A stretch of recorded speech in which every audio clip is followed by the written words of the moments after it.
Hola, buenos días. Bienvenidos al curso de Planificación y Gestión Estratégica. Nuestro objetivo es que hoy revisaremos algunos conceptos básicos de la planificación y también parte de sus orígenes. ¿Qué es la planificación? Una primera pregunta que sería interesante responder. Sin embargo, la mayoría de nosotros intuitivamente o con algún conocimiento podríamos definirla. Básicamente, la planificación es un proceso que nos ayuda a tomar decisiones. La planificación está en todos los aspectos de la vida, desde que planificamos ir al trabajo, planificamos estudiar, planificamos el desarrollo de nuestra propia vida. Uno de los elementos más importantes de la planificación es que ayuda a resolver uno de los grandes temores de las personas, que tiene que ver principalmente con el temor a la incertidumbre. O sea, no saber qué nos depara el futuro genera un estrés, una tensión bastante grande en las personas. Y eso se traslada a cualquier tipo de organización, sea pública o privada. No saber qué vamos a hacer la próxima semana es un elemento que disminuye nuestra capacidad de tomar decisiones. ¿Qué es lo que ayuda para ese proceso? Y dentro de lo que se considera como parte de la planificación es el proceso de análisis interno, externo. Y ahí establecer ciertos cursos de acción. Podríamos tener una sola línea de trabajo, pero en un entorno que va cambiando, se va modificando, vamos a tener distintas líneas de acción. Entonces, va a haber un conjunto de probabilidades que ocurren en función de si tomo un camino u otro, o si he hecho un tipo de análisis interno con algunas variables o he tomado otras variables. Entonces, cada análisis interno externo más el conjunto de variables que yo decida tomar va a generar distintas líneas de acción o caminos o, en el fondo, planes que vamos a desarrollar. Esto, como ya mencioné, es aplicable a todas las organizaciones, sean públicas, privadas, de tercer sector, ONG, etc. ¿Cuál sería el origen de la planificación? Básicamente, la mayoría de las tecnologías utilizadas en las organizaciones públicas y privadas, primero generalmente se aplican en el sector privado, o tienen su origen en las estrategias militares, o tienen su origen en los desarrollos militares. En este caso, principalmente porque hablemos de el proceso de análisis respecto de un rival. Entonces, surge como una herramienta básicamente de táctica para poder ganar una batalla, ganar una guerra, etc.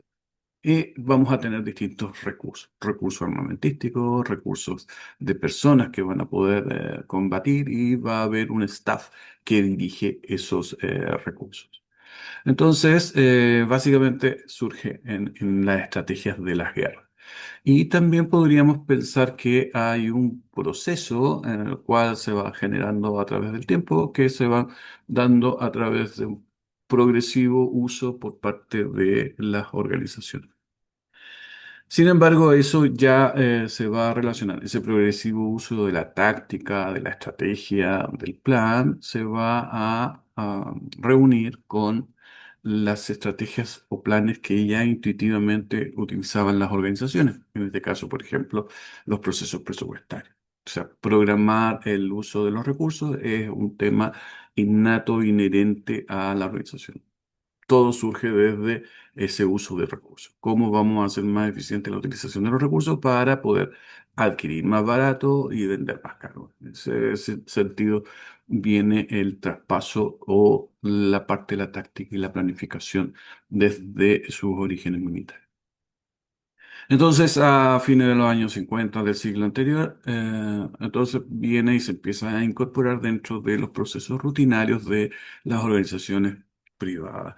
Y después va a hacer un traspaso hacia las organizaciones públicas y que básicamente la planificación de carácter estratégico se implementa ya a partir de los años 90.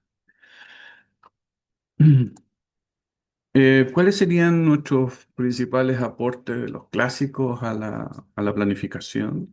Básicamente, lo vamos a relacionar mucho con la lógica de la administración. La mayoría conocemos a Henry Fayol, ¿no? Que plantea que la planificación, el planeamiento, es una de las funciones básicas de la administración y que se orienta a prever el futuro. Eso lo hace más o menos, es contemporáneo de Frederick Taylor, de Henry Gantt y otros, ¿no? Que son muy famosos desde el punto de vista de la administración clásica. Luego aparecen también dentro de nuestro radar Igor Anzov y Peter Drucker, Henry Mintzberg, que es el último que ha estado desarrollando grandes procesos de análisis bastante críticos respecto de lo que es la planificación estratégica. Básicamente porque incorpora ciertas modificaciones.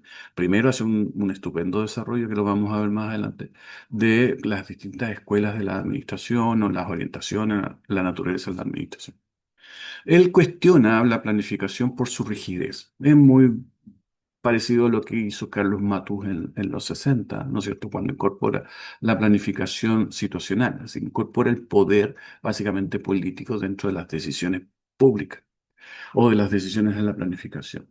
Peter Drucker, por otro lado, que fue el que hizo la teoría de la administración contemporánea, que une todas las escuelas y hace una especie de modelo ecléctico, plantea que la planificación debe estar orientada hacia el objetivo. Entonces tenemos un objetivo, tenemos un plan y esta no debe ser rígida, debe ser flexible. Y ahí vamos configurando básicamente la planificación estratégica al interior de las organizaciones. Ahí tendríamos dos líneas que se desarrollan. Una que tiene que ver la planificación del territorio, que en los gobiernos regionales lo ve la división de planificación. Y la otra que tiene que ver con la planificación interna. La planificación interna está dado generalmente en la división de administración y finanzas, a través de lo que conocemos como el PEI, ¿no? El Plan Estratégico Institucional, y en la DIPLADER, lo que es la Estrategia de Desarrollo Regional.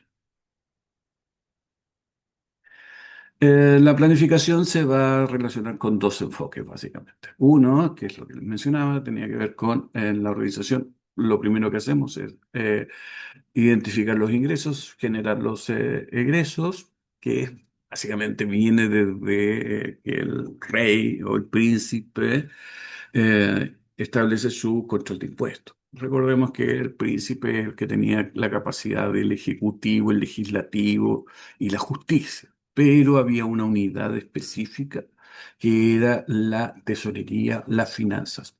Y ahí se empieza a generar el espacio de, o es la semilla que genera la parte de la planificación del punto de vista presupuestario.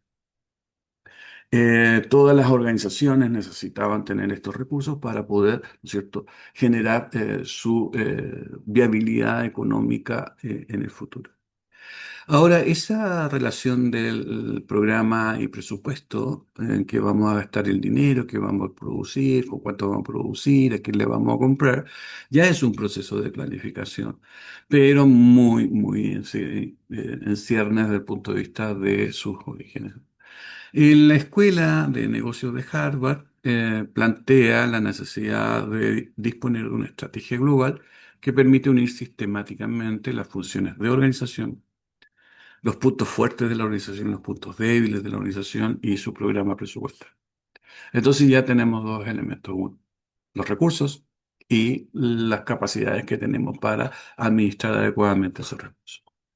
Es lo que por lo menos generamos, por ejemplo, si vamos a hacer una planificación estratégica respecto de cómo nos gastamos el dinero del Fondo Nacional de Desarrollo Regional, el 8%, etcétera. ¿Cuántas personas tenemos para hacerlo? ¿Cuánto nos vamos a demorar y qué vamos a gastar? Eso es un pequeño plan de un año. ¿Por qué? Porque los recursos lo vamos a tener por un año. Ahora, si queremos ver el desarrollo de un territorio, cuánto vamos a crecer, hacia dónde nos vamos a dirigir como sociedad, etcétera, bueno, ya ahí los procesos cambian y los tiempos también cambian. Surge Dentro de estos breves conceptos surge el plan. El plan básicamente va a venir de la lógica o surge de la lógica de una base de un edificio en la línea de lo egipcio. Entonces, el plan va a desarrollarse desde el punto de vista o entenderse desde el punto de vista como el espacio de acción o de intervención.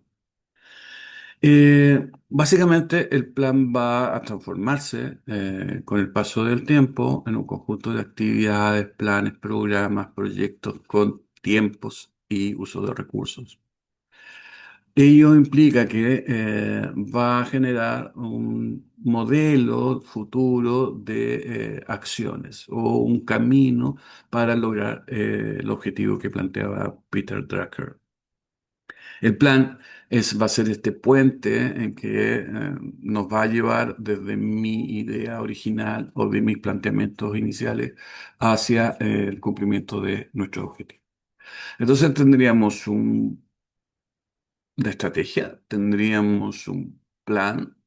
Entonces juntamos plan y estrategia, entonces vamos a ir orientándonos a que el plan puede ser el más relevante y la estrategia poco relevante o viceversa.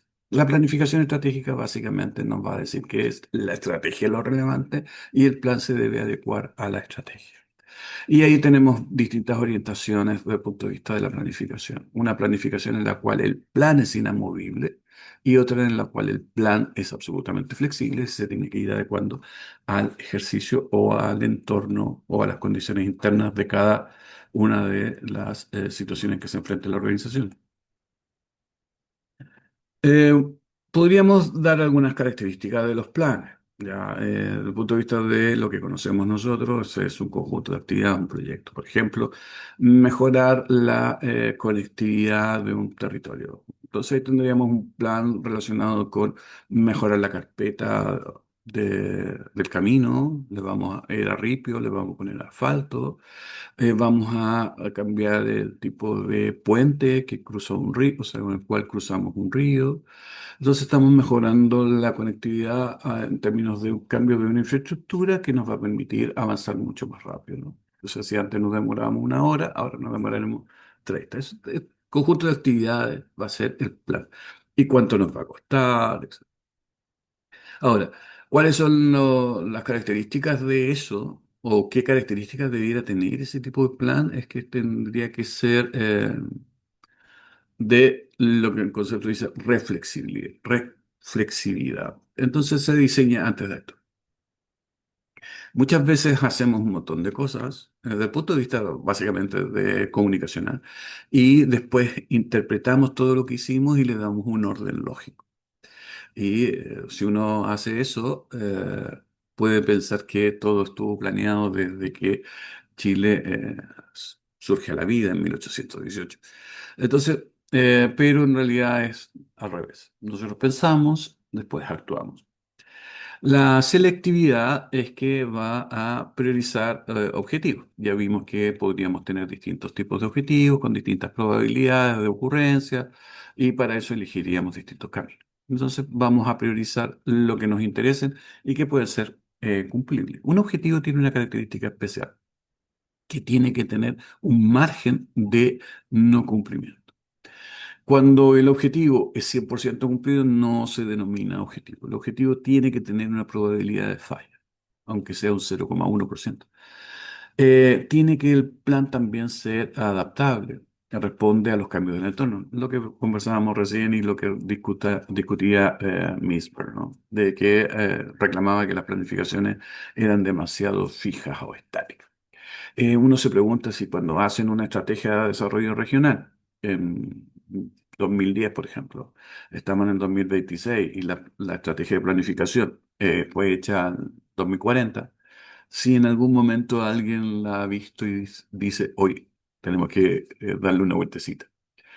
Eh, la direccionalidad es orientar la acción. Básicamente el plan tiene que tener una dirección. Ahora, ¿qué es lo que va a pasar? Y que lo que decía Matos es que tal vez el entorno, las condiciones de entorno nos cambien un poco la orientación o el rumbo.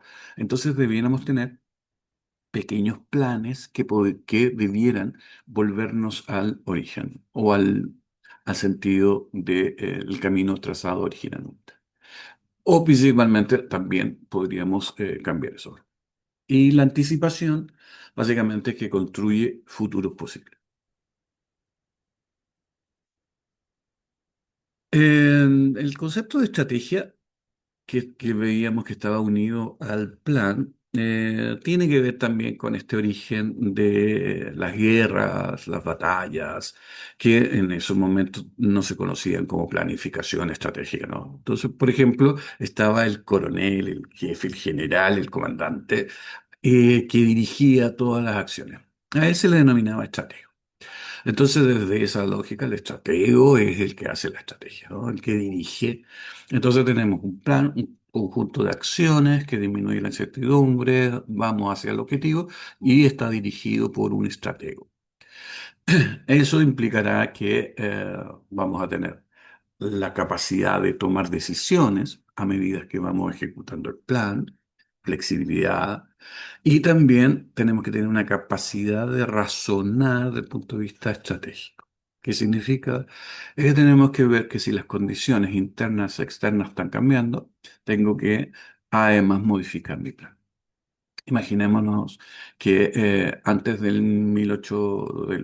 2018, los gobiernos regionales tenían 3 divisiones y ahora tienen 6 divisiones.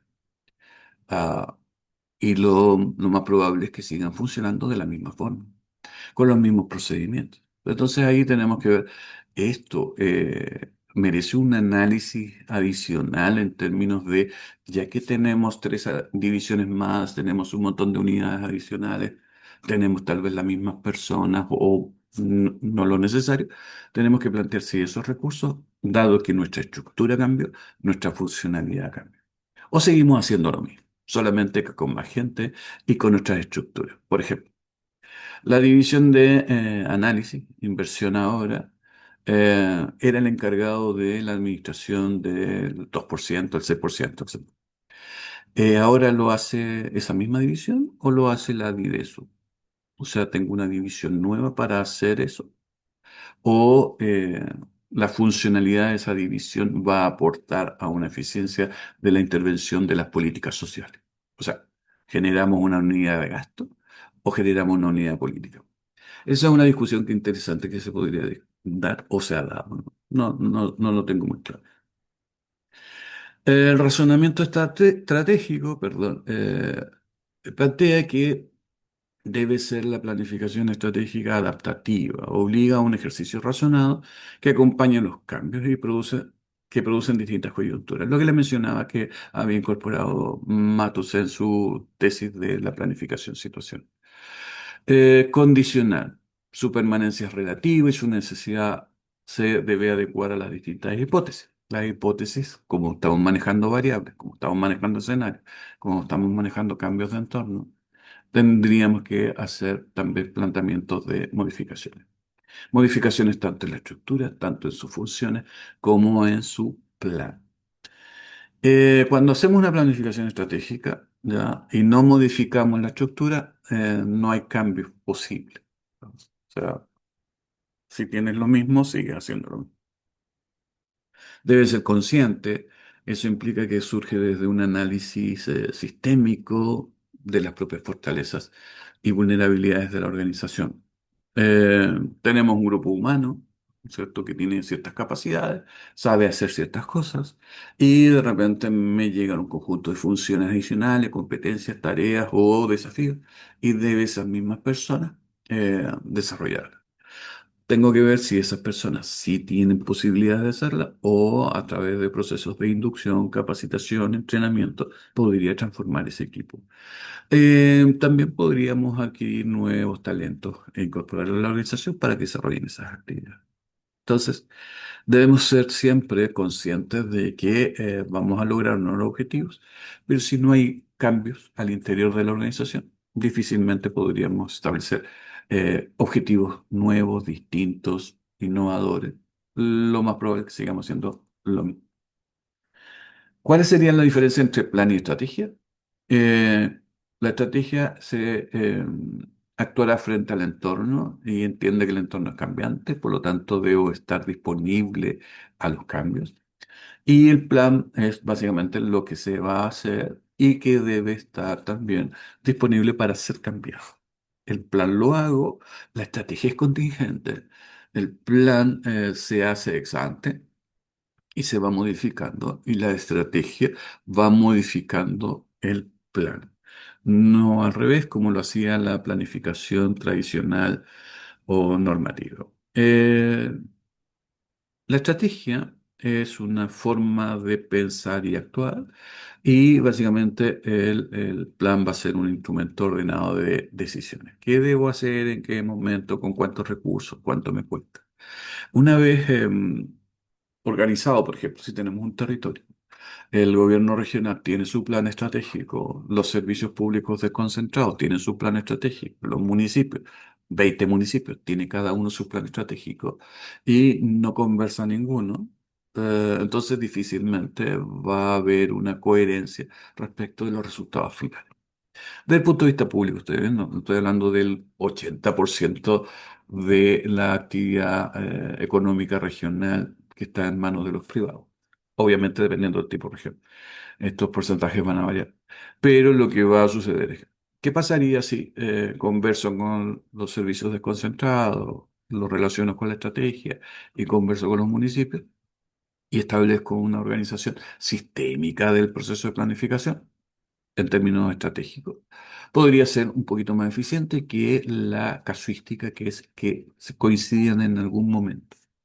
La capacidad de tomar decisiones, articular, todos esos elementos van a estar asociados a la estrategia. ¿Qué cosas se están moviendo en el sistema o qué cosas están surgiendo en el sistema? La construcción de una escuela, un programa de viaje al extranjero para los empresarios, etcétera. Eso van a estar siempre disponibles en el sistema, los cuales deben ser ordenados para que tengan un norte. La estrategia va a ser siempre de mediano y largo plazo, los planes de corto plazo. Podríamos establecer planes de 4 años, que está muy asociado a la guía de políticas públicas regionales, que dice que las políticas públicas deben ser de 4 años, más o menos la gestión de la autoridad política, el plan asociado a esa gestión, pero en el marco de una estrategia global de más largo plazo.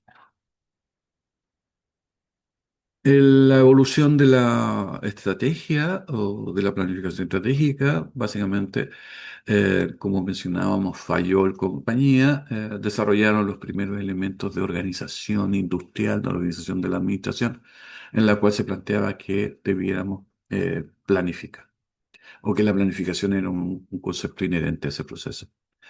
Eso se produce en los años 20, 1920. Luego avanza y se generan, por ejemplo, que cada organización le debiera asignar un presupuesto a sus divisiones o a sus unidades productivas. Y eso va a significar que debe haber, que se genera lo que ustedes conocen como centro de costo, ¿no? Hoy día se conoce como centro de costo, pero esos presupuestos por unidad y esos presupuestos debían conversar. Entonces había que organizarlo. Otra etapa en la que se produce a mediados del 50, el siglo pasado, post Segunda Guerra, y básicamente esa planificación financiera empiezan a intervenir los mercados y las organizaciones debieran ver su sustentabilidad en el futuro, sustentabilidad económica. Entonces, no solo parten de los recursos propios, sino esos recursos también pueden ser invertidos, ya sea en la banca financiera o en otras industrias, para generar retorno a futuro. Entonces, se empiezan a definir escenarios. Entonces vamos a tener escenarios optimistas, escenarios factibles, escenarios pesimistas. Nos va muy mal, sería un escenario pesimista. Por ejemplo, si estuviéramos hablando de una autoridad política que administra una región, un gobernador o gobernadora, ¿cuál sería su escenario y que ganó recientemente una elección, primera vez? ¿Cuál sería su escenario optimista en una elección? o una futura elección es reelegirse. Eso es un escenario óptimo. Un escenario factible es que puede ser reelegido, pero también puede perder, y un escenario pesimista es que pierda, ¿no? Entonces va a actuar en consecuencia de aquello. Ahora un gobernador o gobernadora que está en su segundo proceso, su escenario optimista es terminar el gobierno en ese segundo proceso. No puede ser reelegido, por lo tanto esos escenarios desaparecen del sistema. Entonces tenemos que ver que dependiendo de las condiciones vamos a tener distintos escenarios. Eso se empezó a estudiar como la segunda etapa de los procesos de construcción del modelo de planificación estratégica que conocemos actualmente. La tercera etapa considera que las estructuras deben tener una visión global. Las áreas de la organización deben ser vistas como un sistema. Aquí el zar de las teorías de sistemas von Fertalanffy, ¿cierto? Con su teoría general de sistemas, en la cual intentaba hacer la teoría del todo, explicar que había una teoría que explicaba todos los fenómenos. Bueno, aquí salen dos conceptos interesantes. Uno que es la entropía y la sinergia. La sinergia básicamente es que la suma de las partes, ¿no es cierto?, no es el todo es más que la suma de las partes. Y la entropía es que es una medida de eso, que en sistemas cerrados la entropía empieza a... em, son capaces de destruir los sistemas. Y que el sistema es abierto, podríamos llegar a un sistema de equilibrio que le llama homeostasis, etcétera. Bueno, los autores tales como Peter Drucker, Alsop, proponen integrar el concepto de la dinámica y la articulación, y también se incorpora el análisis de mercado o de los competidores. Más conocido después como el análisis de las cinco fuerzas de Porter, que da un aporte también al sector público cuando queremos estudiar cómo estamos nosotros en relación a nuestros proveedores, a nuestros beneficiarios, clientes, etcétera, dependiendo del lenguaje que utilice. En la última etapa, el enfoque se ha incorporado básicamente con eh, el cuadro de mando integral o el Balance Scorecard de Kaplan, ¿no es cierto? En la cual dice que uno de los elementos importantes a hacer no es solo el financiero, no solo son tus clientes, sino también el aprendizaje organizacional. Y obviamente ahí se incorpora el análisis interno y externo, desarrollado por Andrew, es lo que conocemos y mundialmente utilizado el FOA. Por otro lado, tenemos que se logra organizar todo este sistema en un proceso que le denomina planificación estratégica, en la cual su elemento fundamental, el core del proceso, se llama propuesta estratégica. ¿Y cuál es la propuesta estratégica? Junta cuatro elementos: la visión de la organización o la visión del territorio, la visión del objeto que estoy, o el sujeto que estoy trabajando, la misión, los objetivos estratégicos y obviamente el plan de acción o, digamos, el plan que vamos a llevar adelante. Eso es el centro de nuestro proceso de planificación estratégica, la propuesta estratégica, visión, misión, objetivo estratégico y plan. Nos vemos en la próxima unidad.